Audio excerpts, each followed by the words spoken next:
na ons toe gooi. Ons begin byvoorbeeld balans verloor, wanneer werk en rus nie meer in pas is nie. Wanneer die eise van jou werksplek al hoe groter word as die tyd wat jy het om passie te sê. Partykeer ervaar ons 'n wanbalans in ons huise, as gesinne onder druk kom, as verhoudingsspanning ervaar.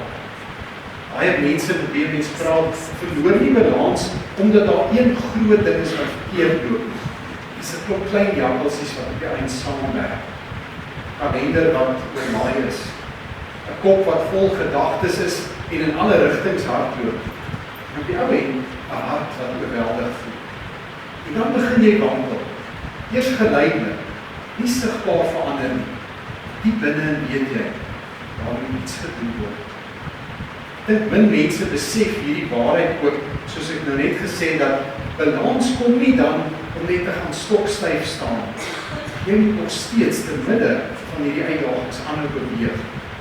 As jy al ooit probeer het om op een been doodstil te staan, maak jou oë toe en dan kyk jy bietjie hoe jy sukkel met balans. Want hoe meer mense liggaam dan styf trek, hoe meer begin jy bewe en hoe meer gaan jy probeer beheer neem en hoe vinniger raak jy balans uit. So die eerste punt is balans en beweging loop hand aan hand. Dis hoekom 'n fiets sal omval wanneer hy stil staan. Dit is ook hoekom mense wat in hulle eie krag probeer voortgaan, op 'n stadium uitgeput raak. Hierdie ontdekking van balans en beweging bring ons dan by 'n belangrike vraag, en dit is die vraag: hoe lyk geestelike balans ook in hierdie lewe? Ons kan dit ook anders stel. Hoe lyk 'n geloof wat geleef word, nie in 'n afgesonderde ideale wêreld nie, maar die regte lewe? 'n Lewe van werkdruk, van kindersaktiwiteite, van studies, van rekening, van emosies, van onsekerheid, van verantwoordelikhede. Ons leef in 'n wêreld baie keer soos 'n rondom paadjie voel, wat ons van balans afstaan. Van die vroegste tye in die oggend af tot laat in die aand, word jou en my aandag in verskillende rigtings ingetrek. En is daar voortdurend hierdie klomp stemme wat vir ons wil voorskryf. Vandag hoor jy een stem wat sê, jy moet meer bereik. Dan hoor jy weer 'n ander stem wat sê, jy sal meer moet ontspan. Ander stem sê vir jou, jy moet net harder glo. Dan is daar weer 'n ander stem wat jou laat twyfel. So geestelike balans raak al hoe moeiliker, want mense is ook nie meer seker watter stem in jou lyn. Daarom voel baie van ons uit balans uit, nie omdat ons swak is nie, maar omdat ons verward is. Ons het al hierdie insette van 'n klomp goed en mense in ons lewe, en ons het min vastigheid waar ons staan. Die probleem met 'n lewe wat uit balans raak is, dat ons nie meer doelgerig en gefokus leef. Ons word eintlik net mense wat reaktief kan optree. Jy reageer op daardie dinge wat nou dringend is op jou tafel. Jy reageer op ander mense se verwagtinge. Op die ou end reageer ons ook deur onsself die hele tyd te gaan vergelyk met ander mense. So raak dit al hoe moeiliker om te weet waarvoor jy staan. Dit bring ons by die Efesiërsbrief en wil jou uitnooi, ons het nie die tyd nie, maar gaan lees gerus weer die hele brief deur, is nie baie hoofstukke nie. Voordat ons dan na die spesifieke verse kyk, maar hoekom juist die Efesiërsbrief as ons oor balans praat? Jy sien, Paulus skryf nie hierdie brief aan mense wat 'n maklike lewe gehad het.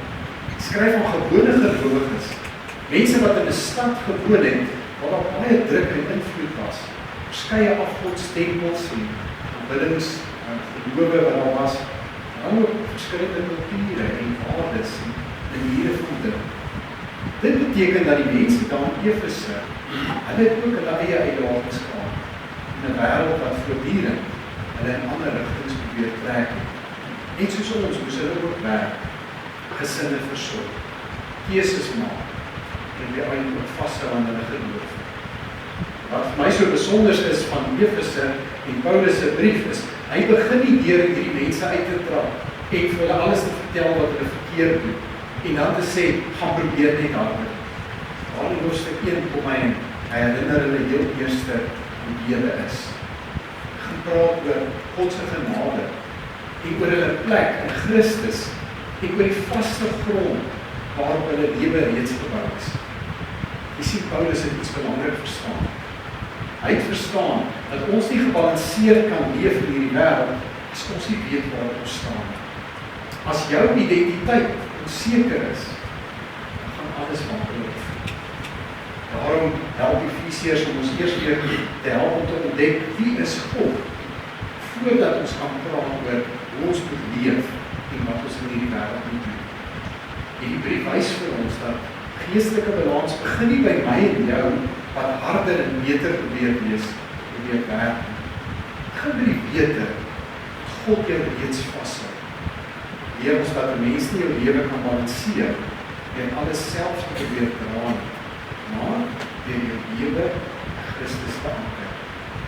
Dit bring ons by 'n belangrike gedagte wat mens reg deur die brief kry. As Paulus nou die mense herinner het, die hoorders aan wie hulle is, dan begin hy eers hierdie waarheid sigbaar maak in hulle daaglikse lewe. En hy beskryf die Christelike lewe dan nie as iets wat stil staan, maar wat aanhou beweeg. 'n lewende geloof is vir Paulus 'n lewe wat ook aan die beweeg bly. As jy die brief aan die Efesiërs rustig gaan deurlees, dan sal jy hierdie patroon sien soos 'n goue draad. Hy praat nie van mense wat staties is nie. Hy gebruik telkens die woordjie mense wat loop. Hoofstuk 4 vers 1 sê, ons manier van loop moet waardig wees aan die roeping waarmee ons geroep is. Aan die ander woorde, ons daaglikse lewe moet ooreenstem met dit wat God reeds lang terug in jou lewe gedoen het. Hoofstuk 5 vers 8 sê, ons moet loop as kinders van die lig. Aan die ander woorde, jou manier van leef moet eintlik 'n spreidig wees wat God se karaktertrek verleen. Hoofstuk 5 vers 15. Ons moet bedagsaam loop, nie as dwaase nie, maar as wyse mense. Nou geloof moet daarom ook sigbaar wees in die keuses wat jy elke dag maak. So dis duidelik, vir Paulus is geloof nie iets wat jy net met jou mond bely op 'n Sondag hoor nie, maar jy moet dit beleef in die gewone gang van jou lewe.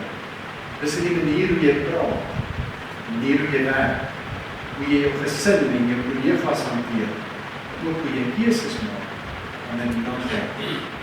Ek sien die Christelike lewe is 'n reis. Ons moet aanhou beweeg. Kom ons wees eerlik, party dae dan voel daai pad baie gelyk en maklik.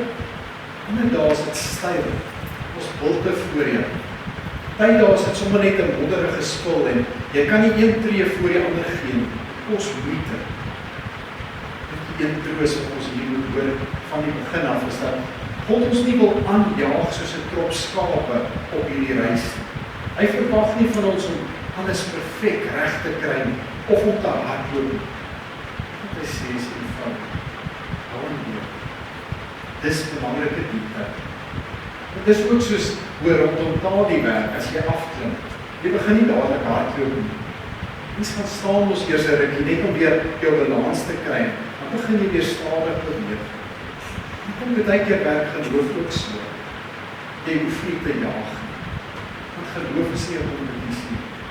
Jy hoef ook nie aldag voor te gee, jy is sterker as wat jy is nie. Al jy mag nie tye, ek stadiger loop. Solank jy aanhou loop, sy skape nie. Want om saam met God te beweeg, sal jy ontdek, hy is nooit vastgeloop. Dan kan jy vir my tereg vra, nou maar wat van die regte lewe? Wat van daardie tye en dae wanneer ons regtig voel, ons wankel? Daar is daar wat hierdie lewe 'n mens onseker maak.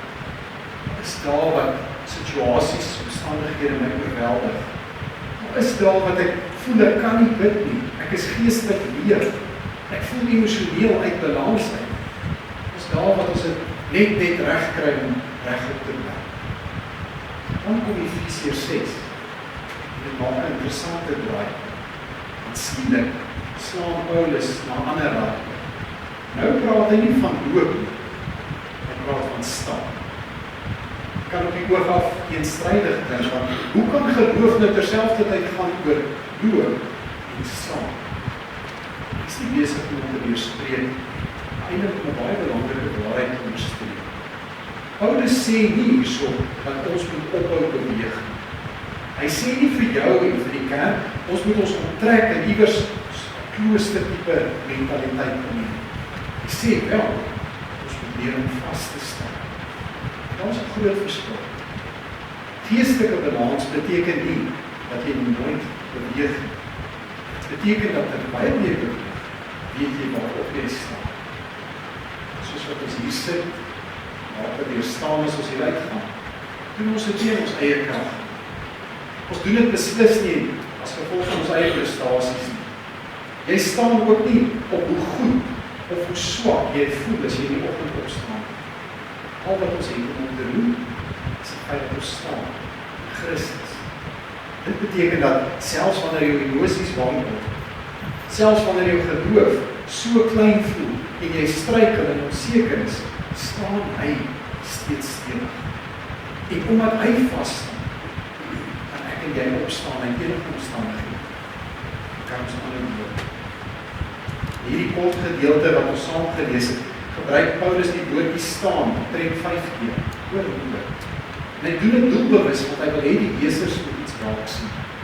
Aan die een kant het ons nou tot hiertoe gehoor, is die Christelike lewe een van beweging, van aanhou loop, van aangaan, aan die wêreld wag vir niemand. En nou hoor ons ook woorde soos bly op jou pos, bied weerstand, staan vas. Paulus is nie deur mekaar, maar hy verstaan hoe geestelike balans werk. Ja, jou lewe is vol beweging. Elke dag word daar van jou vereis om belangrike besluite te neem. In die proses leer jy goed, jy groei en jy maak ook foute. Dan staan ons op, ons gaan aan. Maar terwyl ons beweeg, is daar een ding wat nooit sal skuif nie. Dis jou identiteit in Christus. Dankie tog dat ons identiteit nie afhang van hoe goed ons goed reg kry, maar op grond van dit wat hy reeds vir jou en my gedoen het. Die wonderlike is dat as jy weet waarop jy staan, as jy nie bang om die toekoms in te loop. Selfs daardie dae wat die pad vir jou ongelyk is daardie vaste fondasie daar, die keer dit wat jy omval. Daarom is dit belangrik om hierdie punt te onderstreep, dat die kern van geestelike balans is eers identiteit en dan ontspanning. Baie mense verloor geestelik hulle balans sonder dat hulle dit agterkom. Dit begin waar ek dink dat alles van my afhang. As ek maar net harder probeer, net harder kan bid, dieper kan glo, meer kan doen, beter leef, dit sal goed op die oomblik in plek val. Dan sal my geloof weer sterk wees en ek sal weer balans hê. Efesiërs draai dit om. Help ons om raak te sien waar het geloof begin.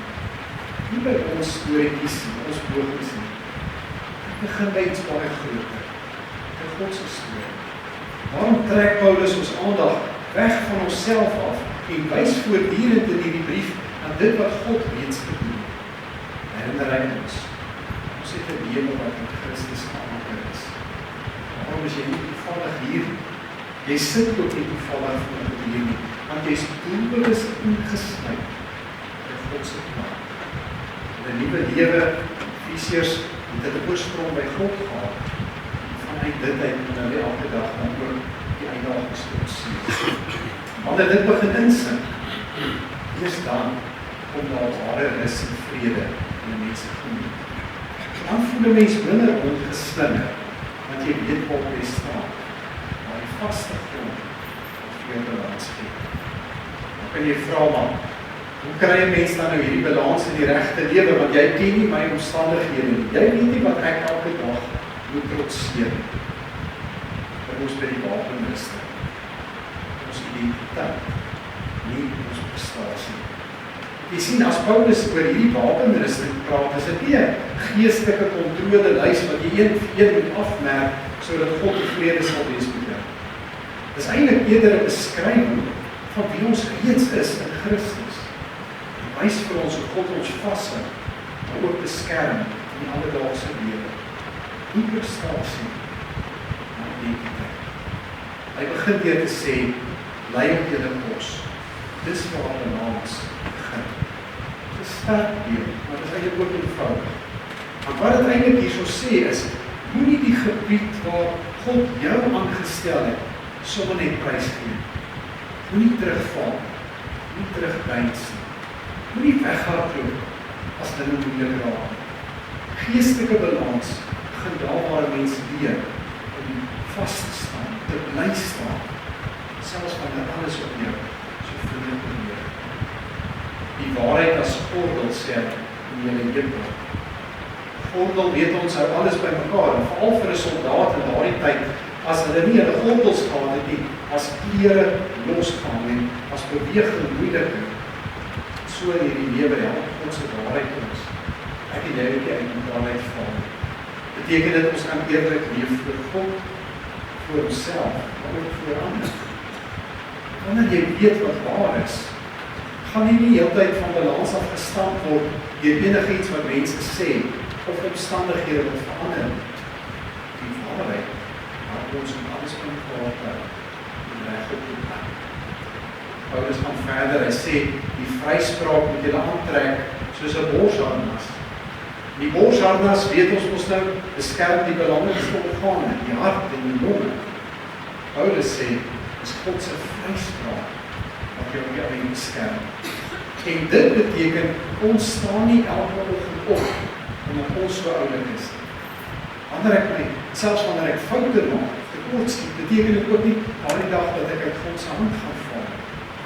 Hierdie vryspraak beskerm jou en my hart. Beskerm ons teen skuldgevoelens, teen selfverwyte, teen daardie konstante gevoel dat ek nie goed genoeg is. Help ons om reg te bly sonder dat ek myself die hele tyd moet gaan bewys aan ander mense.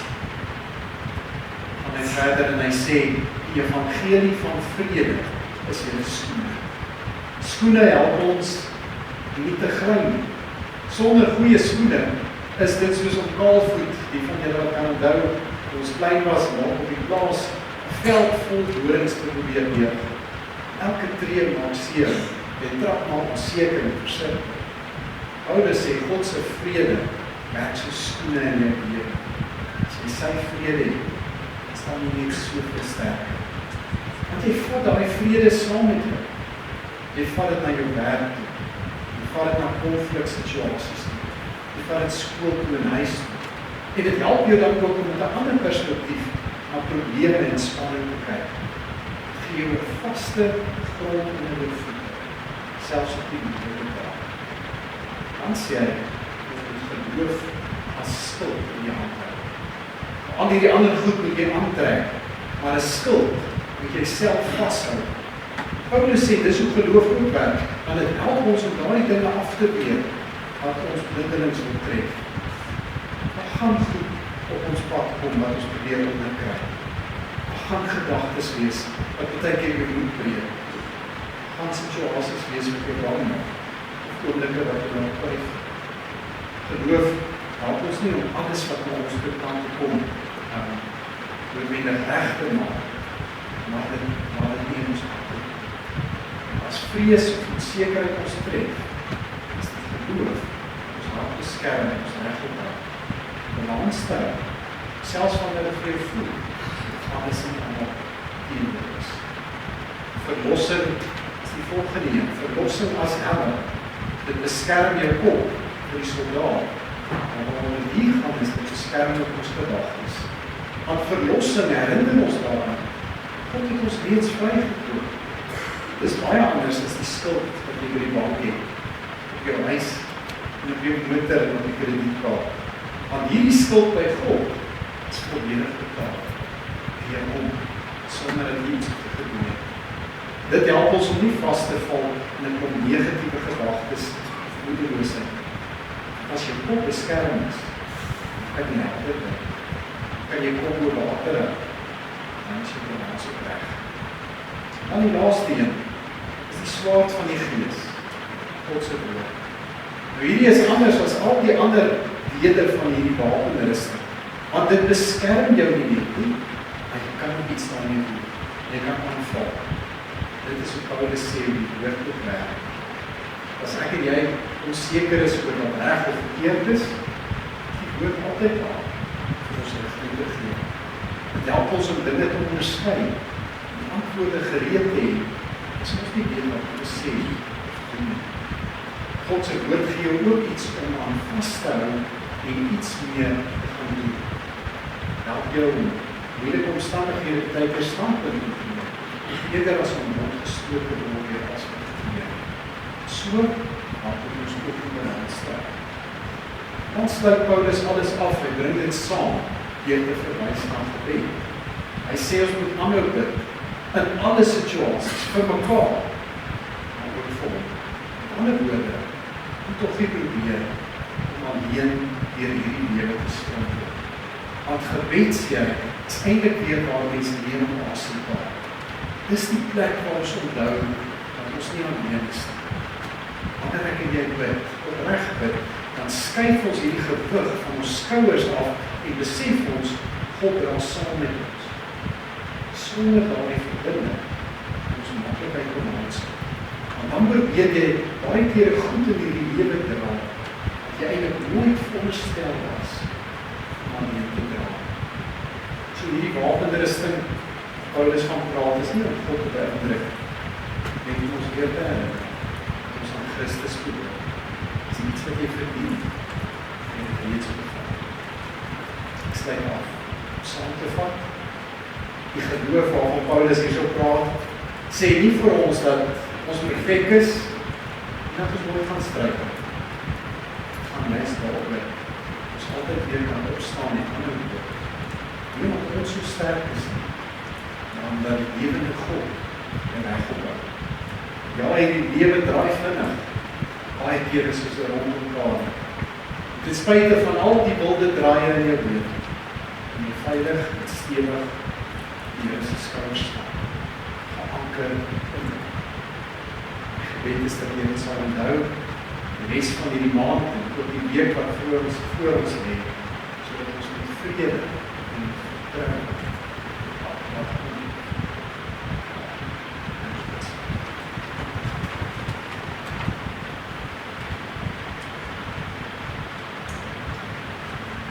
Here, dankie vir die woord. Dankie ook weer eens vir die bevestiging dat U ons nie onvoorbereid in die wêreld instuur. Dankie dat U ons toerus met alles wat ons nodig het om staan te bly. Die wêreld wat so maklik is. En herinner ons daarom dat wanneer dit vir ons moeilik is om te doen, om aan te hou, dat ons steeds in U geanker is. Ons plaas daarom ons lewens in U hande. U is ons gids. U is ons beskerming. U is die koördinate aan die Vader. Maak ons moet vryheid in die Spirit.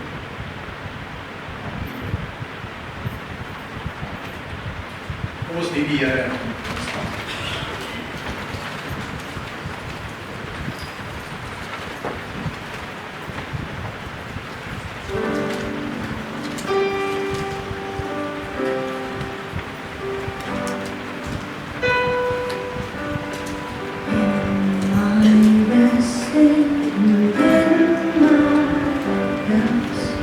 In my feelings, you won't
Baie dankie aan elkeen wat ook meegewerk het om hierdie diens ook 'n offer aan die Here te maak. Ons erediens diakens, ons aanbiddingsspan, die tegniese span daar agter, elkeen van die wat ook gekom het. As we julle uitgooi na afloop van die diens, is daar lekker koffie, koffie en tee, en so weet koffie verkoop. So jy is baie welkom om daar aan te sluit en verder te kuier. En dan hoor ons julle ook uit as julle wat weet van jong mense ook vir vanaand se erediens. Ons is besig met 'n reeks in aandiens oor roeping en ons kyk vanaand so 'n bietjie na loopbane, hoe mense ook in jou werksplek ook hierdie roeping kan uitleef. So daar gaan 'n kort boodskap wees. Dan is daar ook 'n paneel van mense wat elke dag dit te doen het en ietsie kom betuig die Here help, die Here wil roep. En dis baie baie. Kom ons sluit af met 'n laaste lied. Ek sal volg en dan bly ons staan vir die sien.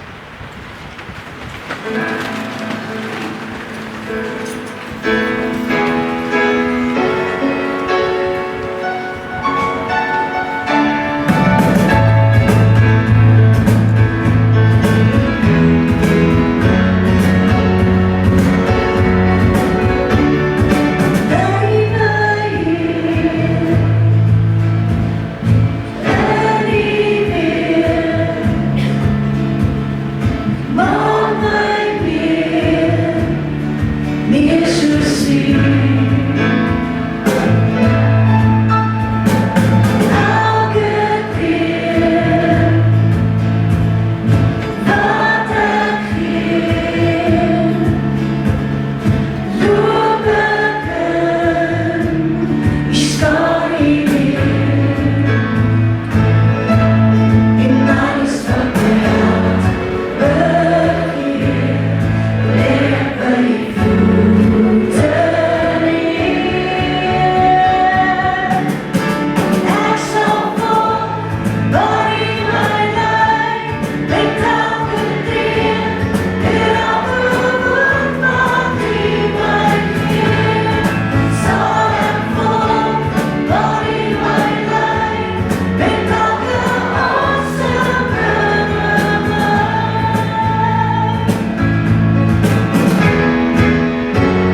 Kom ons ontvang die seën van die Here.